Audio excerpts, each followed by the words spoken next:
Hai,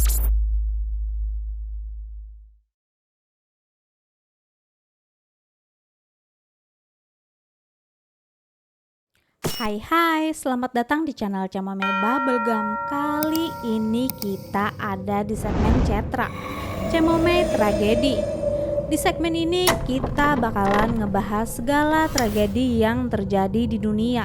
Kehilangan nyawa seorang istri tercinta membuat sang suami sangat terpukul dengan kejadian tersebut. Mampukah hukuman yang diberikan kepada pelaku mengurangi rasa sakit yang dialami oleh sang suami? Mari kita mulai ceritanya. Kisah kasus kali ini diawali dari temuan mayat seorang wanita tua pada musim gugur yang bernama Agnetha Westland, merupakan istri dari seorang pria bernama Ingemar Westland pada 5 September 2008. Diketahui Agnetha saat itu berusia 63 tahun dan suaminya berusia 68 tahun. Agnetha dan suami menghabiskan masa tua bersama di sebuah desa kecil Loftahammar, Swedia. Desa tersebut dikelilingi oleh hutan dan danau. Jumlah penduduk yang tinggal di sana pun terbilang kecil, berkisar 800 orang saja. Jadi bisa dibayangkan kalau ada berita, apalagi temuan mayat yang diduga kasus pembunuhan, tentu semua orang akan mengetahuinya.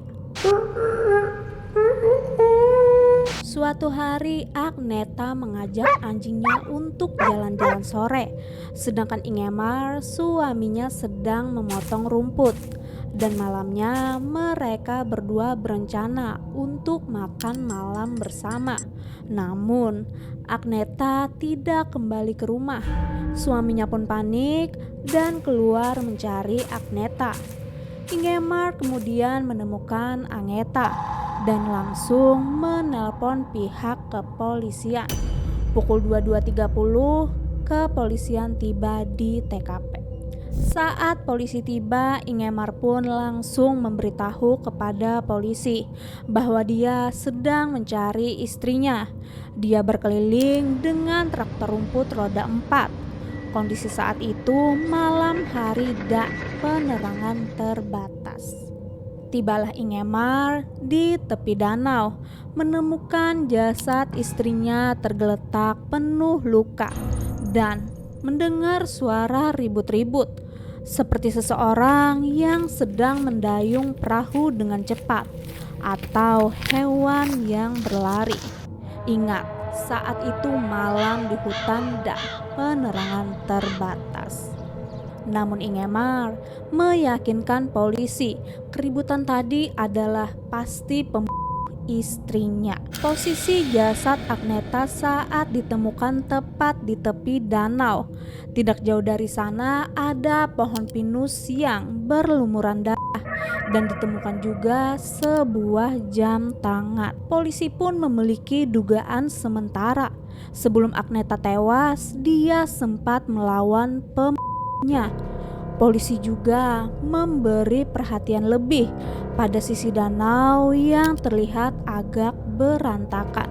Namun tidak ditemukan senjata tajam sama sekali di lokasi kejadian. Ahli forensik pun diturunkan untuk menindaklanjuti kejadian yang menimpa Agnetha. Mereka sempat kesulitan menjelaskan apa yang sebenarnya terjadi. Saat itu mereka menyimpulkan peristiwa ini adalah pembunuhan, bukan kecelakaan. Beberapa dugaan penyebab kematian pun bermunculan saat itu. Dugaan pertama, pihak kepolisian dan forensik sepakat bahwa peristiwa ini adalah penikaman dengan tujuan tertentu karena ditemukannya luka robekan yang cukup dalam di bagian paha Agnetha. Dugaan lainnya, Agnetha tewas tertabrak mobil Ada juga teori yang menyebutkan dia sengaja disiksa hingga tewas. Diketahui saat kejadian, Ingemar selain langsung menelpon pihak kepolisian, dia juga menelpon anak perempuannya Teresa. Putrinya langsung datang dari luar kota malam itu juga. Lalu, apa yang sebenarnya terjadi pada Agneta? Tersangka dan pelaku utama tertuju pada Ingemar. Hal itu dipicu karena saat menemukan dan menjelaskan temuan jasad istrinya, Ingemar terlalu tenang, tidak ada kesedihan sebagai suami yang kehilangan istrinya. Pada malam kejadian saat menunggu informasi lebih lanjut tentang pembunuhan istrinya, Ingemar terlihat santai berbaring di sofa.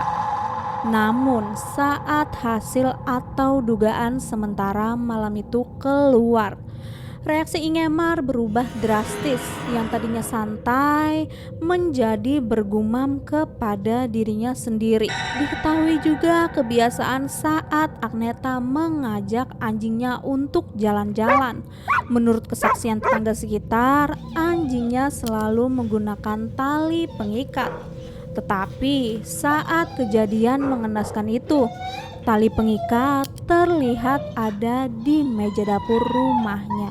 Anjing pelacak kepolisian pun memberi tanda yang tidak wajar di halaman rumah Agneta dan Ingemar.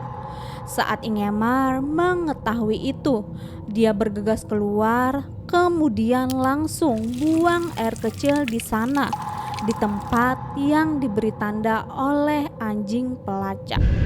Karena kejanggalan beberapa sikap Ingemar itulah mengapa dia dijadikan tersangka utama atas kematian istrinya. Gimana nih guys, apakah ini hanya rasa shock dari Ingemar sampai bingung mau berbuat apa? Jadinya nampak aneh di mata penyidik. Jaksa yang bertugas pun kemudian memutuskan penangkapan terhadap Ingemar sebagai tersangka pembunuh istrinya sendiri. Dugaan yang mengatakan kalau Agneta tewas tertabrak mobil juga dikaitkan dengan interogasi terhadap Ingemar yang memotong rumput menggunakan traktor rumput. Sampel rumput yang ada di traktor dicocokkan dengan rumput yang ditemukan pada luka Agneta. Panjang dan bentuknya sama, memperkuat keyakinan polisi bahwa memang Ingemarlah pembunuhnya. Alhasil, traktor rumput dan mobil roda 4 Ingemar dikirim ke bagian forensik untuk menemukan kecocokan dan kain pada keduanya. Jika dalam waktu 7 hari polisi dan jaksa tidak menemukan bukti yang kuat, maka Ingemar akan dibebaskan. Karena itu hanya teori dugaan. Setelah ditahan 10 hari, Ingemar dibebaskan karena kurangnya bukti. Seluruh penduduk desa mengetahui peristiwa kematian Agneta dan mereka percaya Ingemar adalah. Para penduduk terus-menerus mengatakan dan mempercayai Ingemar pembunuh. Ingemar yang masih dalam keadaan berduka akibat kehilangan istri tercintanya, menemukan istri dalam keadaan mengenaskan, hingga dijadikan tersangka utama oleh polisi. Ingemar tidak tahan akan semua hal tersebut, lalu dijuallah rumah mereka. Kemudian dia pindah dari desa kecil ke Stockholm. Lalu, apakah kasus pembunuhan Agneta berhenti sampai di sini? Meskipun pihak kepolisian tidak menemukan atau kain pada traktor dan roda 4 Ingemar, pihak kepolisian tidak berhenti mencari tahu apa sebenarnya penyebab kematian Agneta. Seorang detektif dari Stockholm mencoba mencari tahu dari sudut pandang yang lain. Beberapa bulan sejak kematian Agneta, dugaan kematian akibat tertabrak mobil atau traktor rumput dihilangkan. Para detektif mencoba memasukkan bangkai babi ke dalam jeans, kemudian menabraknya dengan traktor rumput untuk membuktikan apakah luka yang didapat dari tabrakan itu sama dengan luka robekan pada Agneta. Dan yang terjadi itu hanya membuat bangkai babi terguling, tidak menyebabkan luka robekan.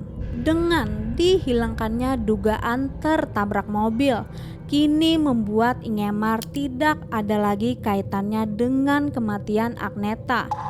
Inilah saat nama Ingemar mulai dibersihkan kembali dan dibebaskan dari segala tuduhan. Penyelidikan kasus dimulai dari awal lagi. Lalu, siapa yang sebenarnya membunuh Agneta? Setahun setelah kematian Agneta, Ingemar mendapat telepon dari polisi. Mereka sekarang mengetahui apa yang sebenarnya terjadi. Ingemar dan anaknya mendapat jawaban atas peristiwa tersebut. Ketika pihak kepolisian kembali meneliti apa yang ada di tubuh Agneta, mereka menemukan bulu pada baju Agneta.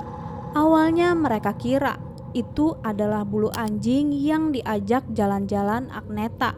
Namun, saat pencocokan tes DNA dengan anjing, hasilnya negatif. Itu bukan bulu anjing. Setelah melakukan beberapa pengujian lagi, mereka mengetahui bahwa itu bulu rusa. Seorang profesor bernama Goran Eriksson dari Universitas Ilmu Pertanian Swedia juga diminta untuk meneliti benarkah itu bulu rusa. Sampel baju Agneta pun kembali diuji. Profesor dengan cepat mengetahui bahwa benar penyebab kematian dikarenakan mus, rusa besar Swedia. Apakah mus termasuk hewan yang berbahaya? Ya, rusa besar adalah hewan yang sangat berbahaya. Meskipun mereka tampak tidak berbahaya dan pola makannya herbivora, faktanya para ahli zoologi menyatakan bahwa orang-orang di Amerika lebih mungkin diserang oleh rusa besar daripada beruang. Rusa jantan dewasa pun dapat memiliki berat hingga 700 kg dengan tinggi mencapai 3 meter dan dapat menjadi agresif jika mereka terancam. Karena mereka memiliki sifat pemarah, kuku dan tanduk yang mematikan, yang dapat mengeluarkan isi segala ancaman yang menghalangi mereka, termasuk manusia dan anjing peliharaan. Ditemukan fakta mengejutkan lainnya dalam hasil forensik. Ternyata banyak air liur rusa besar ditemukan di pakaian Agneta. Kemudian polisi menjelaskan peristiwa yang sebenarnya terjadi saat itu kepada Ingemar. Saat Agneta mengajak anjingnya tanpa tali, anjingnya berlari dan menggonggong bertemu dengan rusa besar karena takut dengan rusa besar. Kemudian Agneta menggendong anjingnya dan berlari menjauh dari rusa besar. Namun nasib buruk menimpanya. Dia berjalan mundur, kemudian jatuh ke belakang, membuat rusa besar menginjak Agneta sampai mati. Atas peristiwa ini, Ingemar menyayangkan kelalaian pihak berwajib. Kalau kalian ingat, Ingemar di kesaksiannya mendengar suara ribut saat menemukan jasad istrinya, seperti orang atau hewan. Namun, pihak berwajib melewatkan hal itu. Tuduhan atas Ingemar memang sudah dihilangkan atau dicabut.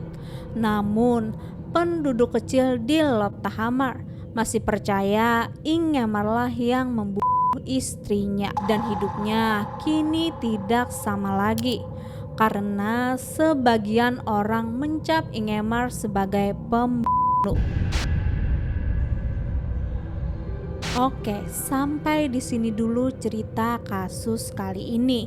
Berusahalah melihat sesuatu dari berbagai sudut pandang agar kebaikan selalu mengiringi di setiap kejadian. Terima kasih sudah meluangkan waktu. Bantu like, comment, and subscribe biar gak ketinggalan video terbaru di channelku. Boleh nyalain loncengnya juga. Terima kasih. Cemome, bye.